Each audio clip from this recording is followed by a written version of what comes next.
C'est l'une des recettes de pâtes préférées de mon mari. Chaque fois que je la prépare, il n'en reste jamais. Dans cette poêle, je vais ajouter un oignon blanc haché.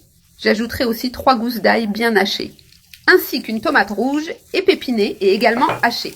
Je vais d'abord bien faire revenir ces 3 ingrédients. Il suffit de tout mélanger et de laisser cuire complètement. Les ingrédients sont déjà bien sautés.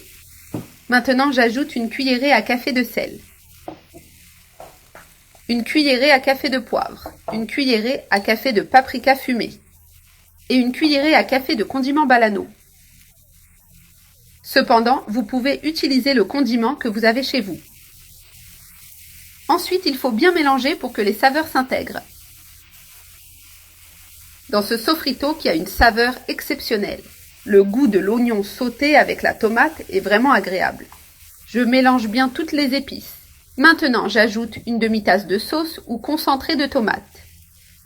J'ajoute une tasse d'eau et aussi 300 g de saucisse coupée en rondelles. Vous pouvez couper la saucisse à la taille que vous préférez. Ensuite, je mélange bien pour que les épices s'intègrent complètement avec la sauce tomate et la saucisse. Je laisse cuire pendant environ 3 minutes jusqu'à ce que le bouillon et la sauce soient bien cuits et savoureux. La sauce est déjà bien cuite. Maintenant, j'ajoute 200 g de crème fraîche. J'ajoute aussi 3 cuillerées de fromage à tartiner.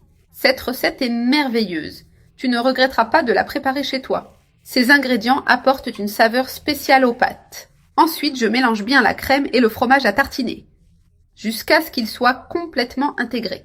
Le résultat est une sauce d'un aspect excellent. Je mélange bien encore une fois et j'attends que la crème et le fromage cuisent jusqu'à obtenir la texture crémeuse désirée. La sauce a déjà la texture idéale, elle a une onctuosité très agréable. Maintenant, j'ajoute les pâtes déjà cuites. Regardez ça. Ce plat va être excellent. Ici, j'ai 300 g de pâtes bien cuites. Maintenant, il suffit de tout mélanger. La préparation est vraiment savoureuse. Ces pâtes extrêmement crémeuses avec sauce à la saucisse sont vraiment délicieuses. Je mélange bien toutes les pâtes avec la sauce, puis je baisse le feu.